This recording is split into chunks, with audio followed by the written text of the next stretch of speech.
Aduh, minat betul. Apa nak makan ini? Oh, siapa masuk? Siapa masuk? Siapa pula yang datang? Customer? Apa tu? Lambat betul. Hai, Assalamualaikum. Selamat masuk. Ya. Jumpa duduk. Ya, duduk dulu makcik.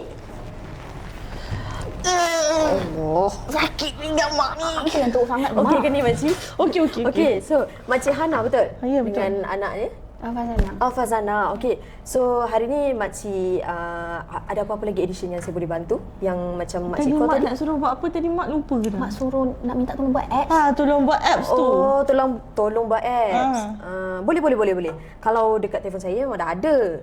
So kena mula makcik kena install dululah. Makcik dah ada apps ni dalam phone makcik? Tak ada lagi. Tak ada lagi. Tapi ni tak nampak lah. Tak nampak tak apa. Kita guna telefon makcik lah untuk boleh. install terus. Boleh? Okey, meh. Allah. Boleh tak, Mak? Allah. Tak dapat detect pun Tak dapat pula. detect pula Mak ni. Aduh. Hai. Okey. Ha. Ni apps dia. Makcik kena install. Kena tekan apps ni lah. Tak nampak juga. Tak nampak. Allah! Nampak! Tengah je masa